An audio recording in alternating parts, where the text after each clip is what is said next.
সিঙ্গাপুরে বসে বাংলাদেশে হামলার পরিকল্পনা, target BGB, RAB, navy, MP, গণমাধ্যম। ৮ বাংলাদেশি আটক, ফেরত পাঠানো আরও ৫ জনকে আটক করা হলো ঢাকায়। ৭১ মানবতা বিরোধী অপরাধে কিশোরগঞ্জের শামসুদ্দিন সহ ৪ জনের ফাঁসির আদেশ, একজনের আমৃত্যু কারাদণ্ড। নিজামীর রায় পুনর্বিবেচনার আপিলের আদেশ ৫ই মে। অধ্যাপক রেজাউল করিম হত্যার প্রতিবাদে রাজশাহী বিশ্ববিদ্যালয়ের মহাসমাবেশ, যোগ দিলেন বিভিন্ন পাবলিক বিশ্ববিদ্যালয়ের শিক্ষকরা।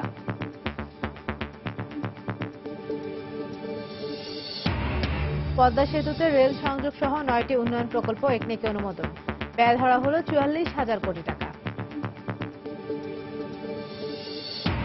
এবং এলপি গ্যাসের সিলিন্ডার কিনতে গ্রাহককে গুনতে হচ্ছে সাধ্যের অতিরিক্ত টাকা। প্রয়োজন বাজার মনিটরিং, সরকার নীতি মেনেই এগুচ্ছে জানালো মন্ত্রণালয়।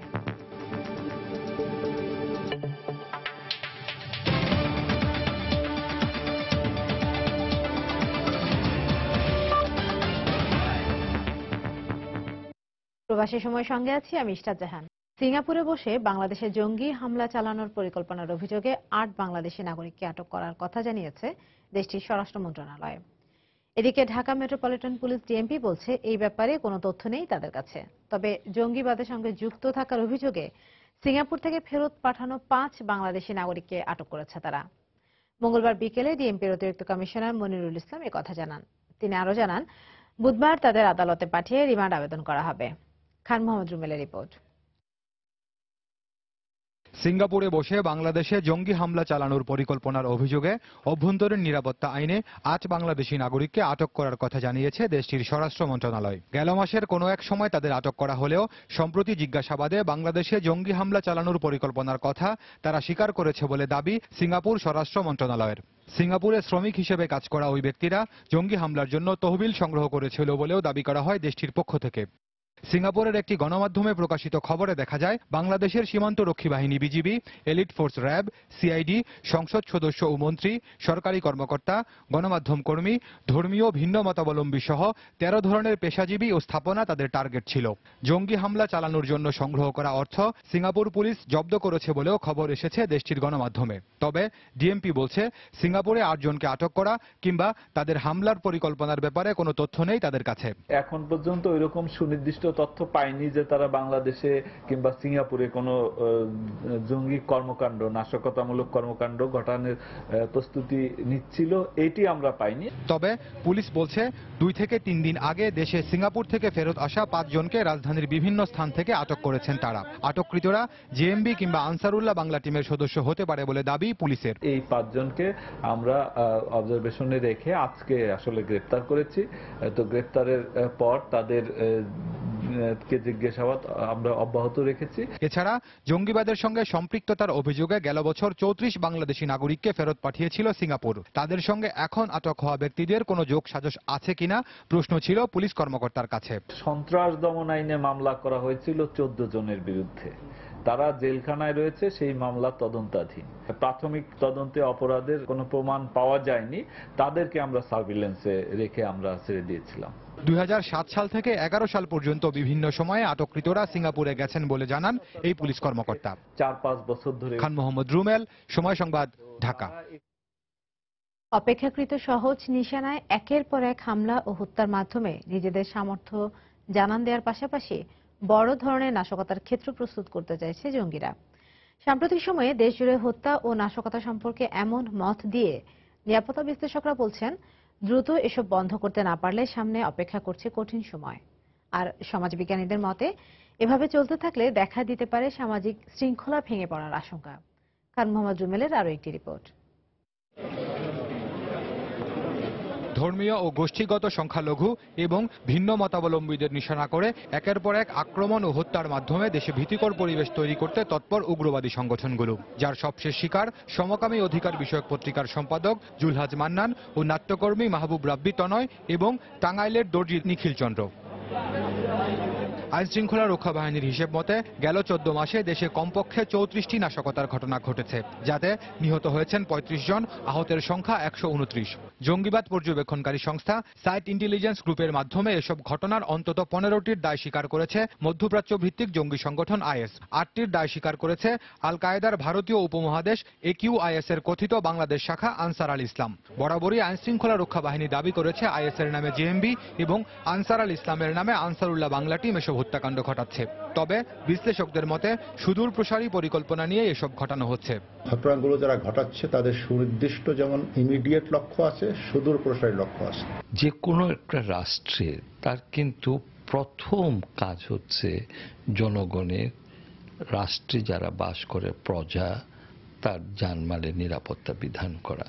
সমাজবিজ্ঞানীদের মতে বেশি দিন এই অবস্থা চলতে থাকলে সামাজিক বিশৃঙ্খলা সৃষ্টির আশঙ্কা দেখা দিতে পারে। তবে এ ব্যাপারে দ্বিমত রয়েছে নিরাপত্তা বিশ্লেষকদের। এই ঘটনার মাধ্যমে সামাজিক শৃঙ্খলা ভেঙে পড়ার কোনো আশঙ্কা করছে না। সংখ্যাটা যখন বৃদ্ধি পেয়ে যায় সেই সময় একটা ইন্টারসেকশনে গিয়ে কিন্তু কলাপস করে। অনেক গোষ্ঠী আছে যারা এক সময় নিজেরা যখন এফেক্টেড হয়ে যায় সেই মুহূর্তে তখন তারা ওই বিক্ষোভ সৃষ্টি করে এবং এই বিক্ষোভগুলো ব্যাপক আকারে ছড়িয়ে যেতে পারে। দুজনেই বলছেন এই পরিস্থিতির পরিবর্তনের জন্য আইনের পাশাপাশি রাজনৈতিক ও সামাজিক সদিচ্ছা ও তৎপরতা জরুরি। তার ক্ষমতাটাকে প্রয়োগ। খান মোহাম্মদ রুমেল, সময় সংবাদ, ঢাকা। গত 3.5 বছরে দেশে জঙ্গি হামলার ঘটনা ঘটেছে 37টি। পরিমাণ ও মাত্রায় বছরে বছরে বেড়েছে হামলা। তারপরও জঙ্গিবাদ দমনে বাংলাদেশের পুলিশ সফল বলে দাবি করেছেন পুলিশ মহাপরিদর্শক AK শহীদুল হক। মঙ্গলবার সকালে পুলিশ সদর দপ্তরে এক সংবাদ সম্মেলনে তিনি এই দাবি করেন। ওমর ফারুকের রিপোর্ট। 2013 সালের মধ্য ফেব্রুয়ারিতে গণজাগরণ মঞ্চের অন্যতম সংগঠক ব্লগার রাজীব হায়দার হত্যার মধ্য দিয়ে দেশে মুক্তমনাদের উপর হামলার শুরু। 2016 সালের এপ্রিল পর্যন্ত এ ধরনের ঘটনা ঘটে 37টি। তবে 2014 সালে এ ধরনের কোনো ঘটনা ঘটেনি। সেই হিসেবে 37টি জঙ্গি হামলার ঘটনা ঘটে 2.5 বছরে। 2013 সালে জঙ্গি হামলার ঘটনা ঘটে 2টি। এতে আনসারুল্লাহ বাংলা টিম একজনকে হত্যা ও আরেকজনকে আহত করে। 2015 সালে হামলা কয়েকশো গুণ বেড়ে যায়। এ সময় 16 জনকে হত্যা এবং 9টি হত্যা চেষ্টা চালানো হয়। এর মধ্যে 6টি ঘটিয়েছে আনসারুল্লাহ বাংলা টিম, জেএমবি ঘটিয়েছে 18টি। তবে ইতালীয় নাগরিক তাবেলা সিজারকে কোন জঙ্গি সংগঠন হত্যা করেছে তা নিশ্চিত নয় পুলিশ। 2016 সালের প্রথম 4 মাসে 9 জনকে হত্যা করা হয়েছে। কিছু জঙ্গি গোষ্ঠী মঙ্গলবার সকালে পুলিশ সদর দপ্তরে এসব পরিসংখ্যান সাংবাদিকদের হাতে তুলে দিয়ে পুলিশ মহাপরিদর্শক দাবি করলেন জঙ্গিবাদ দমনে তারা সফল। যতগুলি ঘটনা ঘটেছে তার 90% এই বাংলাদেশ পুলিশ উদ্ঘাটন করতে সক্ষম হয়েছে এবং গ্রেপ্তার করতে সক্ষম হয়েছে। যারা এই পুলিশের ব্যর্থতা নিয়ে কথা বলেন, যারা বলেন যে পুলিশ পারতেছে না, তাদের জন্য আমাদের এই প্রতিবেদন। বাংলাদেশ পুলিশের কোনো ব্যর্থতা এখানে নেই। পুলিশের পরিসংখ্যানে কলাবাগানের ডাবল মার্ডার মামলায় এখনো কেউ গ্রেপ্তার না হলেও এর মূল ঘটনা উদ্ঘাটনের দাবি সম্পর্কে দৃষ্টি আকর্ষণ করা হলে তা সংশোধন করা হয়। তবে পুলিশের দেয়া পরিসংখ্যানে প্রথমবারের মতো ব্লগার অভিজিৎ হত্যা মামলায় 8 জনকে গ্রেপ্তারের কথা বলা হয়েছে। আইজিপি তার দাবির পক্ষে সাফল্যের যে পরিসংখ্যান উপস্থাপন করেছেন তাতে আরও দেখা যায় 37টি মামলার মধ্যে বিচার সম্পন্ন হয়েছে মাত্র 1টির, চার্জশিট দেওয়া হয়েছে 6টি মামলার। 34টি মামলার মূল ঘটনা উদ্ঘাটন করার দাবি করা হলেও 31টি মামলারই এখনো তদন্ত শেষ হয়নি। পূর্ণাঙ্গ চার্জশিট দিতে হলে যা যা দরকার ওগুলি কালেকশন করার কাছে সময় লাগে, এই জন্য আমরা সেই সময় নিচ্ছি। এখন যখনই সেটা আমরা পারবো তখন সেগুলো দিয়ে দেবো, কিন্তু ডিটেকশনের ব্যাপারে কোন রকম বিন্দুমাত্র সন্দেহের অবকাশ নেই। এটা তো কলাবাগানের ঘটনা তো ডিরেক্টর বলেছে, এটা ডিরেক্টর বলে লেগছে, মামলাটি তদন্তাধীন আছে। ওমর ফারুক, সময় সংবাদ, ঢাকা। 71 মানবতা বিরোধী অপরাধের দায়ে কিশোরগঞ্জের শামসুদ্দিন আহমেদ সহ 4 জনের ফাঁসির আদেশ দিয়েছেন আদালত। অপর আসামি আজহারকে আমৃত্যু কারাদণ্ডের আদেশ দেওয়া হয়েছে। মঙ্গলবার বিচারপতি আনোয়ারুল হকের সমন্বয়ে গঠিত 3 সদস্যের আন্তর্জাতিক অপরাধ ট্রাইব্যুনাল এ রায় দেন। 71-এর মহান মুক্তিযুদ্ধের সময় হত্যা, অপহরণ, নির্যাতন ও অগ্নিসংযোগের 7টি অভিযোগ ছিল আসামিদের বিরুদ্ধে। এদের মধ্যে শামসুদ্দিন ছাড়া সবাই পলাতক। কিশোরগঞ্জের করিমগঞ্জ উপজেলার আইলা ও বিদ্যানগর গ্রামে 8 জনকে হত্যা ও 1 জনকে নির্যাতন, আইলা গ্রামের হোসেন মিয়াকে হত্যা, একই গ্রামের আব্দুল গফুরকে অপহরণের পর হত্যা, করিমগঞ্জ উপজেলার ডাকবাংলোতে শান্তি কমিটির কার্যালয়ে ফজলুর রহমান মাস্টারকে হত্যা, রামনগর গ্রামে পরেশচন্দ্র সরকারকে হত্যা পূর্ব নাবাইল কালীপুর গ্রামের আবু বকর সিদ্দিক ও রূপালী রায়কে হত্যা এবং আতকাপাড়া গ্রামের 20 থেকে 25টি বাড়িতে অগ্নিসংযোগের অভিযোগে শামসুদ্দিন, নাসির, মান্নান ও হাফিজউদ্দিনকে মৃত্যুদণ্ড এবং আজহারুল ইসলামকে আমৃত্যু কারাদণ্ড দেন। এছাড়া সবাইকেই বিভিন্ন মেয়াদে কারাদণ্ড দেয়া হয়। মোট 4 জনকে মৃত্যুদণ্ড দেওয়া হয়েছে এবং 1 জনকে আমৃত্যু কারাদণ্ড দেওয়া হয়েছে। আরো এই যে 4 জনকে মৃত্যুদণ্ড দেওয়া হয়েছে তারা হচ্ছেন advocate Shamsuddin Ahmed, captain ATM Nasir, Gazi Abdul Mannan এবং হাফিজউদ্দিন। আর যাকে আমৃত্যু শাস্তি দেওয়া হয়েছে তার নাম হচ্ছে আজহারুল ইসলাম। 1971 সালে যে মহান মুক্তিযুদ্ধ হয়েছিল সেই যুদ্ধটিকে মাননীয় ট্রাইব্যুনাল আজকে রায়ের অবজারভেশনে বলেছে এটি ছিল একটি ইন্টার স্টেট ওয়ার। এই অবজারভেশনের পরে যারা বাংলাদেশের 1971-এর মুক্তিযুদ্ধকে নিয়ে বলেন যে সেটি আভ্যন্তরীণ গোলযোগ ছিল কিংবা বিচ্ছিন্নতাবাদীদের বিদ্রোহ অথবা রাষ্ট্রীয় অখণ্ডতা রক্ষার লড়াই, সেটি বলবার আর কোনো জায়গা থাকলো না। তবে ন্যায় বিচার পাননি দাবি করে আপিল করার কথা জানিয়েছেন আসামি পক্ষের আইনজীবীরা। আজকে যে রায় প্রচার করেছে সেই রায়ে আমরা ক্ষুব্ধ হয়েছি এবং মনে করি আসামি শামসুদ্দিন ন্যায় বিচার পান নাই। তাকে রাজনৈতিক প্রতিহিংসা পরায়ণবশত প্রসিকিউশনের শিকারু সাক্ষীর মাধ্যমে আজকে সাজা প্রদান করা হয়েছে।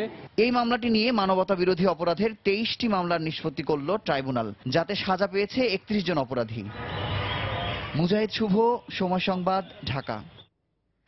মৃত্যুদণ্ডের রায় পুনর্বিবেচনা চেয়ে জামায়াতের আমির মতিউর রহমান নিজামীর আবেদনের রায় দেওয়া হবে আগামী বৃহস্পতিবার। মঙ্গলবার উভয় পক্ষের শুনানি শেষে প্রধান বিচারপতি এস কে সিনহার নেতৃত্বে আপিল বিভাগের 4 সদস্যের বেঞ্চ এই দিন ধার্য করেন। রাষ্ট্রপক্ষের প্রত্যাশা, রিভিউতেও নিজামীর মৃত্যুদণ্ড বহাল থাকবে। আর আসামি পক্ষ মনে করেন নিজামী খালাস পাবেন। আফজাল হোসেনের রিপোর্ট। মানবতাবিরোধী অপরাধের দায়ে গত 6 জানুয়ারি জামায়াতের আমির মতিউর রহমান নিজামীর মৃত্যুদণ্ডের সাজা বহাল রেখে সংক্ষিপ্ত রায় দেন আপিল বিভাগ। এর 3 মাসের মাথায় পূর্ণাঙ্গ রায় প্রকাশ পেলে রায় পুনর্বিবেচনা আবেদন করেন নিজামী। মঙ্গলবার সকাল 9:30টায় শুরু হয় রিভিউ শুনানি। শুনানিতে খালাস চেয়ে প্রায় 1.5 ঘন্টা যুক্তিতর্ক উপস্থাপন করেন আসামিপক্ষ, আর সাজা বহালের পক্ষে 1 ঘন্টার মতো শুনানি করেন রাষ্ট্রপক্ষ। উভয় পক্ষের শুনানি শেষ হলে আগামী বৃহস্পতিবার রায়ের দিন ধার্য করেন আপিল বিভাগ। রাষ্ট্রপক্ষের প্রত্যাশা, রিভিউয়ের রায়েও নিজামীর মৃত্যুদণ্ড বহাল থাকবে। যথেষ্ট তথ্যপত্রের ভিত্তিতেই মতিউর রহমান নিজামীকে মৃত্যুদণ্ড প্রদান করা হয়েছে 3টি চার্জে। মৌখিক সাক্ষী, দালিলিক সাক্ষী সব বিবেচনা করেছেন।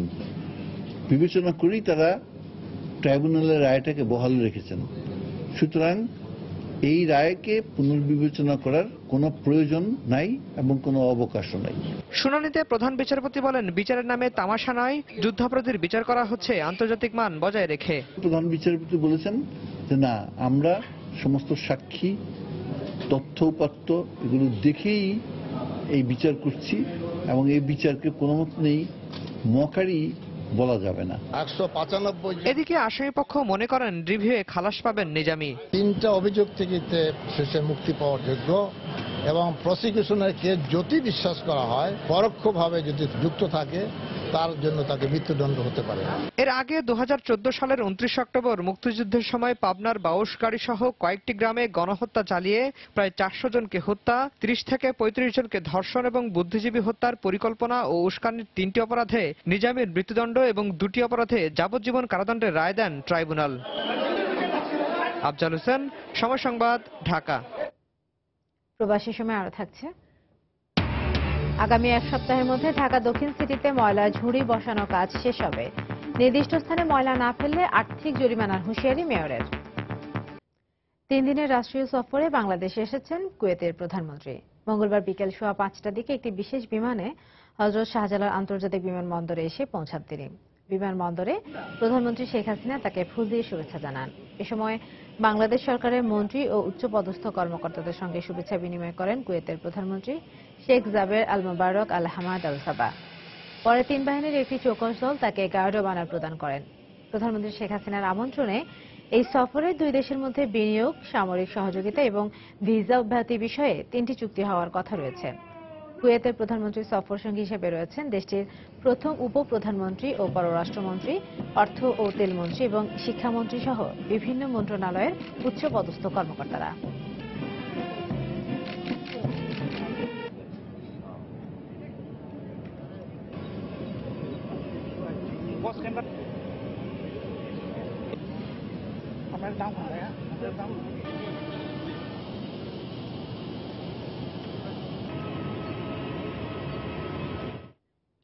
পদ্মা সেতুতে রেল সংযোগ প্রকল্প সহ 9টি উন্নয়ন প্রকল্পের অনুমোদন দিয়েছে জাতীয় অর্থনৈতিক পরিষদের নির্বাহী কমিটি একনেক। এতে ব্যয় ধরা হয়েছে 44,000 কোটি টাকা। মঙ্গলবার সকালে রাজধানীর শেরেবাংলা নগরে এনইসি সম্মেলন কক্ষে প্রধানমন্ত্রীর সভাপতিত্বে 2015-16 অর্থ বছরের 29তম সভায় এই প্রকল্পগুলোর অনুমোদন দেওয়া হয়। নিজস্ব অর্থায়নে পদ্মার বুকে দেশের দীর্ঘতম সেতু নির্মাণের কাজ চলছে বেশ জোরে সোরেই। 2018 সালের ডিসেম্বরেই শেষ হওয়ার কথা রেল ও সড়ক চলাচলের সুযোগ রেখে নির্মাণাধীন এ সেতু। নির্ধারিত সময়ে সড়কের পাশাপাশি রেল যোগাযোগও নিশ্চিত করতে চায় সরকার। আর তাই চীন সরকারের কাছে G2G পদ্ধতিতে 2% সুদে নেয়া 24,749 কোটি টাকার আর্থিক সহায়তায় প্রায় 35,000 কোটি টাকা ব্যয়ে পদ্মা সেতুর দুই পাশে রেল সংযোগ স্থাপন প্রকল্পের অনুমোদন দিয়েছে একনেক। বৈঠক শেষে পরিকল্পনা মন্ত্রী সাংবাদিকদের জানান, নতুন রেল লাইন স্থাপনের কারণে প্রকল্পের ব্যয় কিছুটা বেড়েছে। এ প্রকল্প বাস্তবায়নের মেয়াদ ধরা হয়েছে 2022 সালের ডিসেম্বর পর্যন্ত। 2018 সালের মাঝে ট্রেনও চলবে একই সময় এবং আমাদের উপরে যানবাহনও চলবে একই সময়। মোট 172 কিলোমিটার রেলওয়ে লাইন তৈরি করব। 34,988 কোটি টাকার মাঝে 10,239 কোটি টাকা হবে সরকারের, আর 24,749 কোটি টাকা হবে আমাদের প্রকল্প সাহায্য। চায়না রেলওয়ে কাজ করবে, আমরা টাকা পেমেন্ট করব। এটা 20 বছরের রিপেমেন্ট, 2% মতো আমাদের ইন্টারেস্ট রেট আসবে। এছাড়াও মঙ্গলবারের একনেক সভায় 6,250 কোটি টাকা ব্যয়ে ঢাকা খুলনা মহাসড়ক নির্মাণ প্রকল্পেরও অনুমোদন দেয়া হয়। মন্ত্রী জানান, জমি অধিগ্রহণের খরচ বাড়ায় অন্যান্য মহাসড়ক নির্মাণ প্রকল্পের চেয়ে ঢাকা খুলনা 4 লেন মহাসড়ক প্রকল্পের ব্যয় বেড়েছে। সবচাইতে জায়গা জমির দাম বেশি ছিল বাংলাদেশে। পুরো জমিটাই কিনতে হবে। শুধু জমির কারণেই দাম বাড়তেছে, শুধু জমির কারণে। এ সময় পয়েন্ট টু পয়েন্ট ভিত্তিতে মার্চ মাসের 5.65 থেকে সাধারণ মূল্যস্ফীতি কিছুটা কমে এপ্রিলে 5.61 ভাগে দাঁড়িয়েছে বলেও জানান তিনি। মুস্তাফা মাহবুব, সময় সংবাদ, ঢাকা। রাজধানীর কারওয়ান বাজারে আগুনের ঘটনার তৃতীয় দিনেও ধ্বংসস্তূপ সরানোর কাজ করছেন ব্যবসায়ীরা। মঙ্গলবার সকালে ঘটনাস্থলে যেয়ে দেখা যায়, প্রশাসনের পক্ষ থেকে তালিকা তৈরি হলেও এখনো কোনো ব্যবস্থা না নেয়ায় ব্যবসায়ীদের মধ্যে ক্ষোভ বিরাজ করছে। তারা বলছেন, দ্রুত কোনো সহায়তা না পেলে এই ক্ষতি কাটিয়ে স্বাভাবিক অবস্থায় ফেরা তাদের পক্ষে সম্ভব না। এছাড়া আগুন লাগার সঠিক কারণও দ্রুত উদ্ঘাটনের দাবি জানিয়েছেন তারা। এদিকে দুপুরে ফায়ার সার্ভিসের 5 সদস্য তদন্ত কমিটি ঘটনাস্থল পরিদর্শন করেছেন। এ সময় ব্যবসায়ীরা আগুন নিয়ন্ত্রণে ফায়ার সার্ভিসের সময় বেশি নেওয়ার অভিযোগ করলে তারা বলেন, পর্যাপ্ত পানির উৎস না থাকায় আগুন নির্বাপনে সময় লেগেছে। রোববার রাতে কারওয়ান বাজারের হাসিনা মার্কেটে ভয়াবহ আগুনে পুড়ে যায় প্রায় 200 দোকান। দমকল বাহিনীর 26টি ইউনিটের প্রায় 3 ঘন্টার চেষ্টায় সেই আগুন নিয়ন্ত্রণে আসে।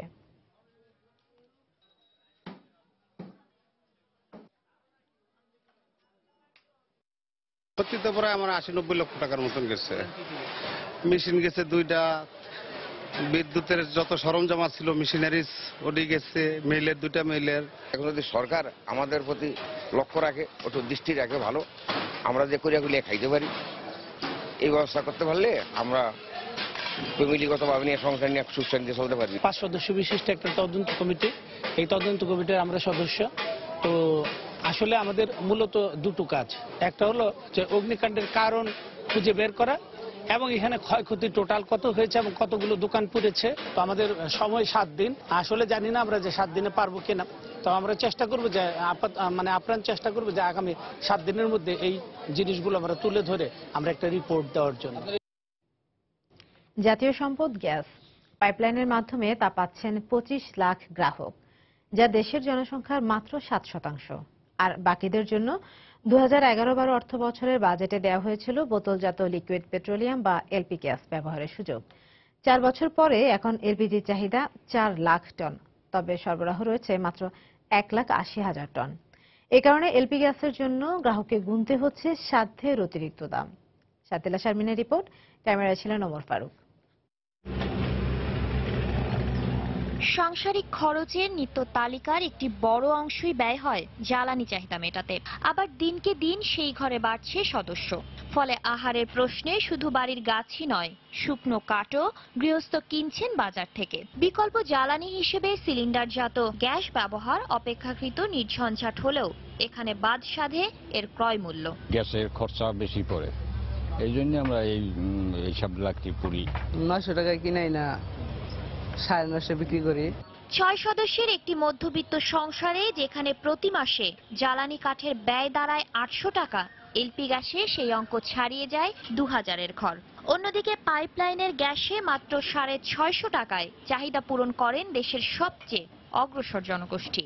কিনে আনছি বস্তা দিয়ে এগুলা রান্না করতে হয়। সিলিন্ডার গ্যাসে আপনার একটা 1500 টাকা নেয়, কারণ সবসময় তো আর এটা আমাদের সম্ভব না।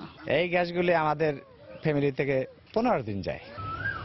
দেশের মোট জনসংখ্যার 93% মানুষ এখনো গৃহস্থালী রান্নাবান্নায় জ্বালানি হিসেবে নির্ভর করে কাঠের উপরে। উচ্চ মধ্যবিত্ত এবং মধ্যবিত্তের মধ্যে যারা সিলিন্ডারজাত গ্যাস ব্যবহার করেন তাদের কাছে এখনো নিয়মিতভাবে এই পণ্যটি ক্রয় ক্ষমতার মধ্যে থাকছে না। এর জন্য প্রয়োজন বাজার মনিটরিং এর। সম্পদের যে সমবিতরণ হওয়া উচিত নাগরিকদের মধ্যে, সেটা তো হচ্ছে না, সরকার সেখানে ব্যর্থ হচ্ছে। এটার থেকে যদি আমরা রেন্ট উঠিয়ে আমরা যদি সাবসিডি দেই এলপিজিতে, ক্রস সাবসিডির মাধ্যমে এটা করা সম্ভব। বিতরণ সংশ্লিষ্টরা স্বীকার করছেন 200 টাকা পর্যন্ত বেশি দামে বিক্রির বিষয়টি। আবার আমদানিকারকদের অজুহাত একেবারেই ভিন্ন। 12 কেজি সিলিন্ডারের দাম 1650 টাকা থেকে 1700 টাকা এরকম, শুধু সিলিন্ডার। তার সাথে রিফিল 950 টাকা, প্রায় 2800-2900 টাকার মতো পড়ে যায়। পাইপলাইন গ্যাসটা অনেক সস্তায় দেওয়া হচ্ছে, এই জন্য মনে হচ্ছে এটা 3 গুণ। আসলে পাইপলাইন গ্যাসটা যেটা আমাদের আন্তর্জাতিক কোনো স্ট্যান্ডার্ডের সাথে না, এটা অনেক ভর্তুকি দিয়ে অল্প কিছু জনগণকে এই সুবিধাটা সরকার দিচ্ছে। এদিকে সিলিন্ডারের বাজারে স্থিতি অবস্থা আনতে সরকারও নীতিগতভাবে এগোচ্ছে বলে জানিয়েছে মন্ত্রণালয়। কিভাবে আমরা মূল্য নির্ধারণ রাখবো, কিভাবে রেগুলেট করবে, কে রেগুলেট করবে, সিলিন্ডারগুলি রেগুলেট করবে কে, এবং এই সিলিন্ডারগুলো মার্কেটিং করব কিভাবে। আশা ছিল গত মাসে আসার, এখনো তো বসে আছি। শাতিলা শারমিন, সময় সংবাদ, ঢাকা। প্রবাসী সময় আরো থাকছে।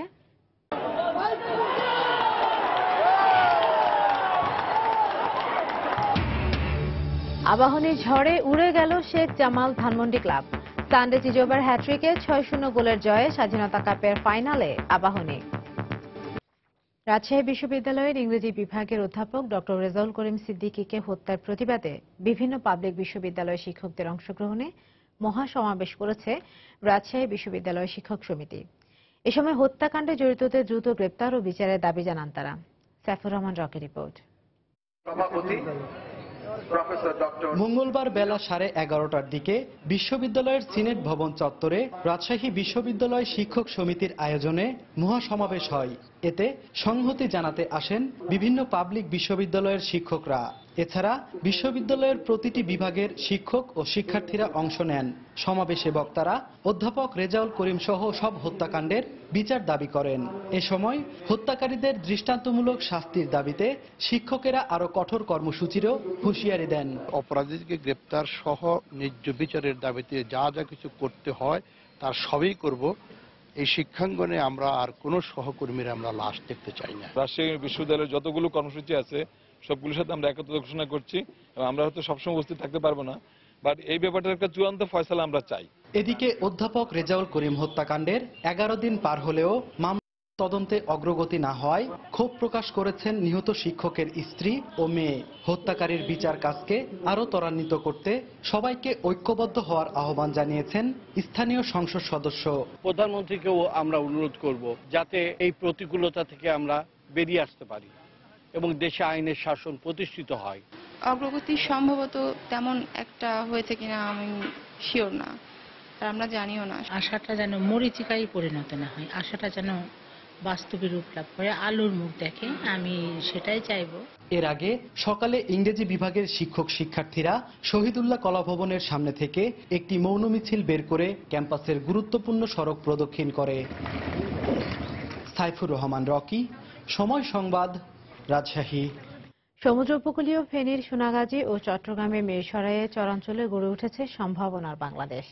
সেখানে পর্যায়ক্রমে নির্মাণ কাজ শুরু হয়েছে প্রায় ৩৫,০০০ একর জমির উপরে দেশের সবচেয়ে বড় অর্থনৈতিক অঞ্চল।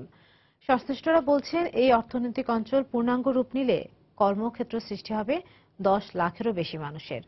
রিপোর্ট করছেন বক্তের মুন্না, ক্যামেরায় ছিলেন জুলহাস তালুকদার। বাংলাদেশ অর্থনৈতিক অঞ্চল কর্তৃপক্ষ জানায়, চট্টগ্রামের মিরসরাই ও ফেনীর সোনাগাজীর প্রায় ৩৫,০০০ একরের উপর গড়ে উঠেছে দেশের সর্ববৃহৎ পরিকল্পিত বহুমুখী অর্থনৈতিক অঞ্চল।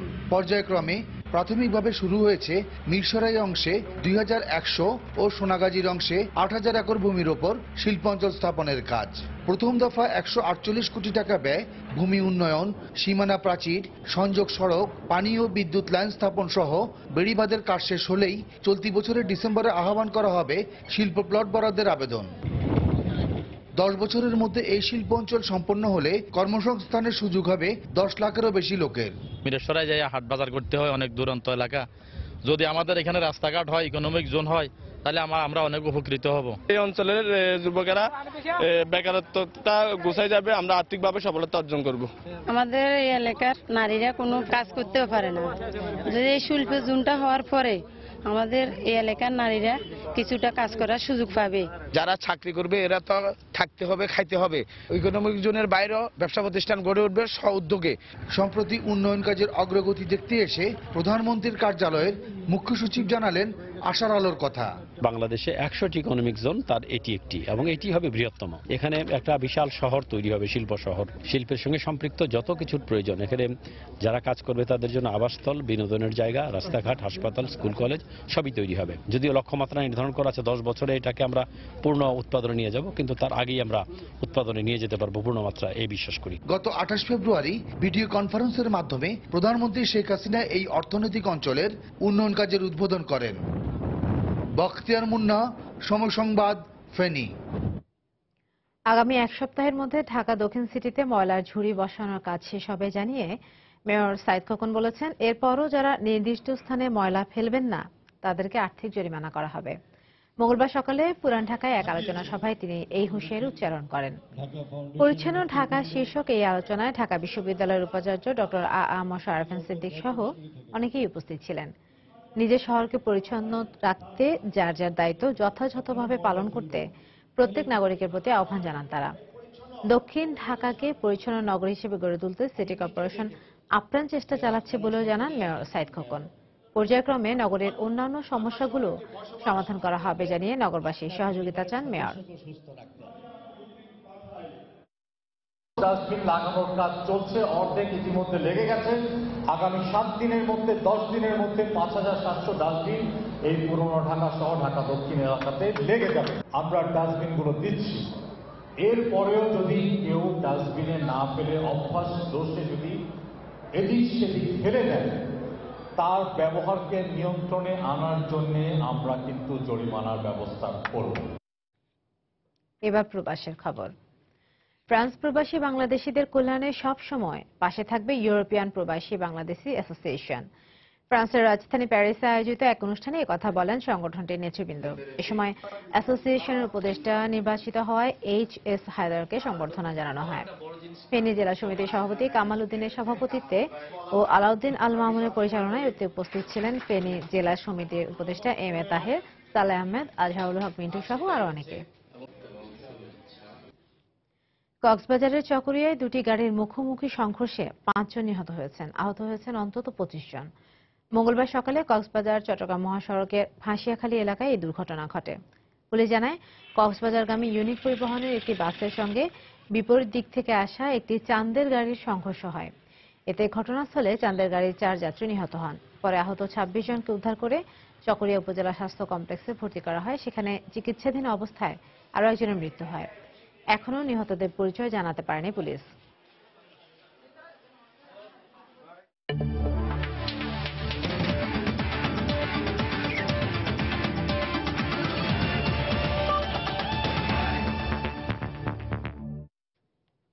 স্বাধীনতা কাপ ফুটবলের খবর।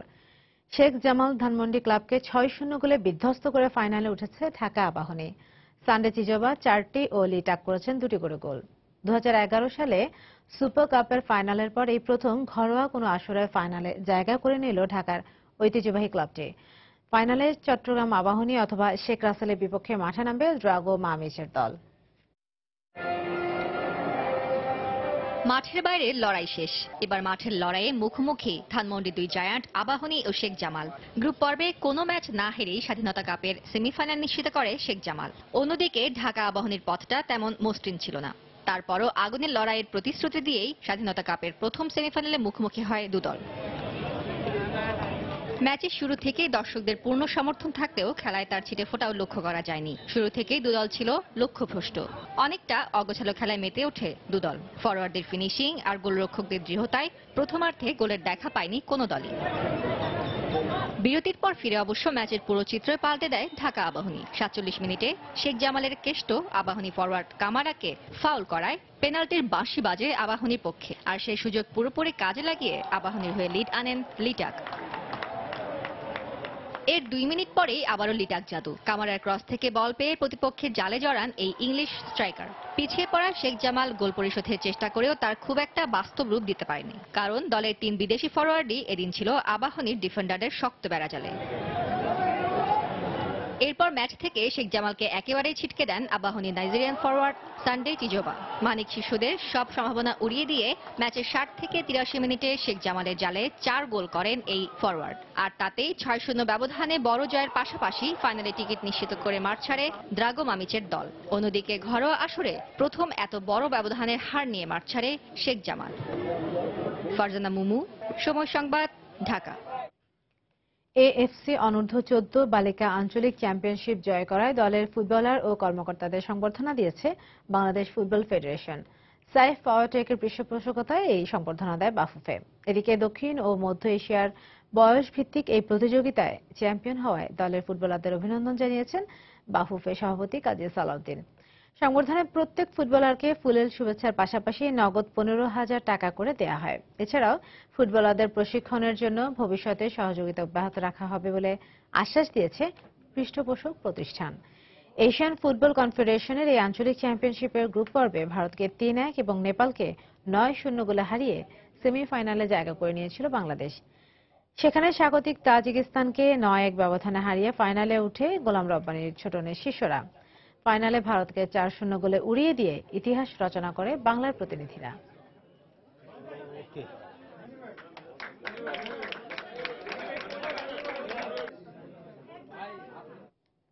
এই পর্যায়ে শীর্ষ সংবাদ জানিয়ে দিচ্ছি আরেকবার। সিঙ্গাপুরে বসে বাংলাদেশে হামলার পরিকল্পনা, target BGB, RAB, navy, MP, গণমাধ্যম। 8 বাংলাদেশি আটক, ফেরত পাঠানো আরো 5 জনকে আটক করা হলো ঢাকায়। 71 মানবতা বিরোধী অপরাধে কিশোরগঞ্জের শামসুদ্দিন সহ 4 জনের ফাঁসির আদেশ, 1 জনের আমৃত্যু কারাদণ্ড। নিজামীর রায় পুনর্বিবেচনার আপিলের আদেশ 5 মে।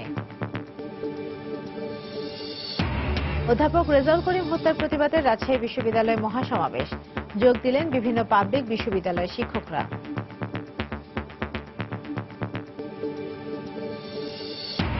পদ্মা সেতুতে রেল সংযোগ সহ 9টি উন্নয়ন প্রকল্প একনেকে অনুমোদন, ব্যয় ধরা হল 44,000 কোটি টাকা। এবং এলপি গ্যাসের সিলিন্ডার কিনতে গ্রাহককে গুনতে হচ্ছে সাধ্যের অতিরিক্ত টাকা, প্রয়োজন বাজার মনিটরিং। সরকার নীতি মেনেই এগুচ্ছে জানালো মন্ত্রণালয়। দর্শক, এই ছিল প্রবাসী সময়। যে কোনো খবর পেতে ভিজিট করুন সময়নিউজ.tv। যে কোনো বাংলা লিংক, রবি ও সিটিসেল নম্বর থেকে সময় সংবাদের খবর, অনুষ্ঠান সূচি জানতে এবং যে কোনো তথ্য সময় সংবাদকে জানাতে ডায়াল করুন 16242 নম্বরে। এছাড়া এইমাত্র পাওয়া খবর মোবাইলে পেতে SMS করুন *SN লিখে পাঠিয়ে দিন 16242 নম্বরে। সঙ্গে থাকুন সময়।